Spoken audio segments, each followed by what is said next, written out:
Youth foundation Padubidri ವತಿಯಿಂದ ಶಿಕ್ಷಕರ ದಿನಾಚರಣೆ ಅಂಗವಾಗಿ ತಲಪಾಡಿಯ ಫಲಾಹ ವಿದ್ಯಾಸಂಸ್ಥೆಯ ಪ್ರಾಂಶುಪಾಲರಾದ ಅಬ್ದುಲ್ ಖಾದರ್ ಹುಸೇನ್ ರವರನ್ನು ಉರ್ದು ಶಾಲೆಯ ಸಭಾಂಗಣದಲ್ಲಿ ಗೌರವಿಸಲಾಯಿತು. ಕಾರ್ಯಕ್ರಮದ ಅಧ್ಯಕ್ಷತೆ ವಹಿಸಿದ ಯೂತ್ ಫೌಂಡೇಶನ್ ಪಡುಬಿದ್ರಿ ಅಧ್ಯಕ್ಷ ಅಬ್ದುಲ್ ಹಮೀದ್ ಅವರು ಪ್ರಜ್ಞಾವಂತ ಸಮಾಜ ನಿರ್ಮಾಣದಲ್ಲಿ ಶಿಕ್ಷಕರ ಪಾತ್ರ ಮಹತ್ವದಾಗಿದೆ.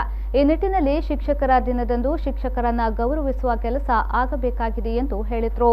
ಈ ಸಂದರ್ಭ ಉರ್ದು ಶಾಲಾ ಸಂಚಾಲಕ ಶಬೀರ್ ಹುಸೇನ್, ಪಡುಬಿದ್ರಿ ಜುಮ್ಮಾ ಮಸೀದಿಯ ಮಾಜಿ ಅಧ್ಯಕ್ಷ ಹಾಜಿ ಪಿ ಅಬ್ದುಲ್ ರೆಹಮಾನ್, ಉರ್ದು ಶಾಲೆಯ ಮುಖ್ಯ ಶಿಕ್ಷಕ ಶಫಿಯುಲ್ಲಾ, ಫೌಂಡೇಶನ್ನ ಉಪಾಧ್ಯಕ್ಷ ಕೌಸರ್ ಉಪಸ್ಥಿತರಿದ್ದರು.